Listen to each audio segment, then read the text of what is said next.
Donc troisième partie sur le sujet de base Whedon, sujet qui est juste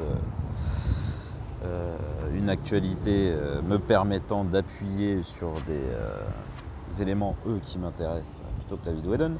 Donc j'ai parlé de cette vidéo et ensuite j'ai donné un petit peu les phases de base qu'un artiste doit vivre pour réaliser une œuvre. Donc maintenant, je voulais appuyer le fait que selon le caractère, selon le vœu des artistes concernés, on n'a pas forcément tous le même talent pour toutes ces phases. Certains sont très talentueux pour l'ensemble, à mon avis ils sont rares, mais bon, ça doit exister. Certains sont excellents sur une plutôt que les deux autres. Voilà, moi ce que j'ai remarqué, c'est souvent à la troisième un peu moins bon quoi quand même.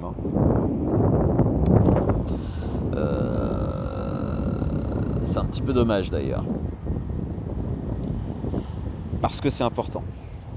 Alors, une chose dont je voulais parler autour de ça, et je sais que c'est difficilement compréhensible comme ça, mais bon, essayez d'être le plus clair possible. Après, vous me reprendrez, comme vous savez si bien le faire. Vous me reprendrez, mais bon.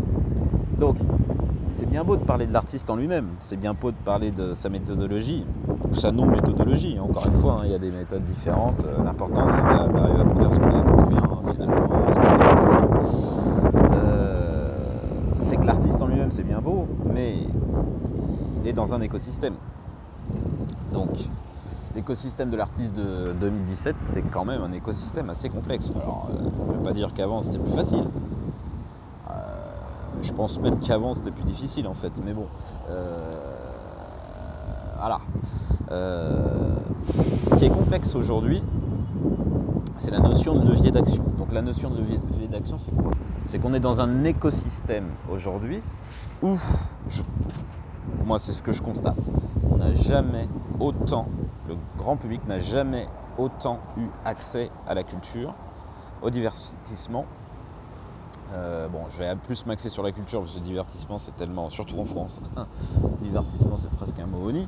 Enfin bon, ça a changé ces dernières années, mais bon. Quoi qu'il en soit, donc facilité à avoir du culturel un peu partout, un peu n'importe comment, gratuit ou payant d'ailleurs, c'est fou, on n'a jamais connu ça. Le problème c'est que ça s'enchasse dans une logique capitaliste. Je ne veux pas faire de politique, c'est pas l'idée, juste la logique capitaliste quand même marche beaucoup à l'offre et à la demande. Et aujourd'hui,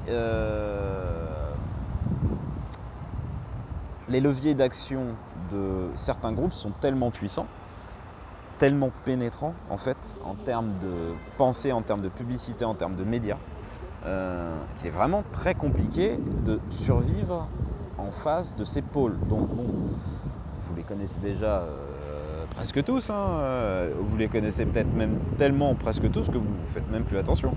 Enfin bon, Disney, j'ai rien contre Disney, moi j'adore Walt Disney en lui-même. Personnage très intéressant, qui a permis des choses incroyables, très riche. Bon, quoi qu'il en soit, Disney aujourd'hui, ils ont du cinéma, c'est les maîtres du dessin animé aux États-Unis et dans le monde un peu, mais ils n'ont pas que ça, c'est pas que du dessin animé. Ils ont des maisons de production qui font du film en dur. Ils ont des comics aussi, ils ont des BD. Ils ont des parcs.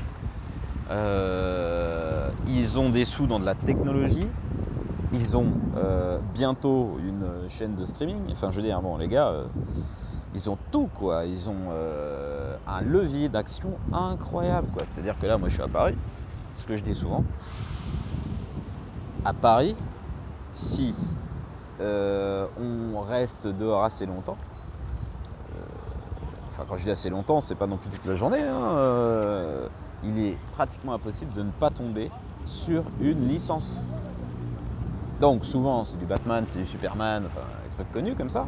Mais quoi qu'il en soit, il y a tous les jours quelqu'un qui porte une licence. Bon, certains casquettes, d'autres sur leur sac, d'autres. Alors là, la nouvelle mode, enfin la nouvelle, c'est plus si nouveau, mais bon, c'est sur les, comment on appelle ça, les leggings féminins, des insignes de Batman, des choses comme ça. Enfin, c'est énorme, quoi, je veux dire. En 95, j'en aurais rêvé. Là, aujourd'hui, c'est presque trop.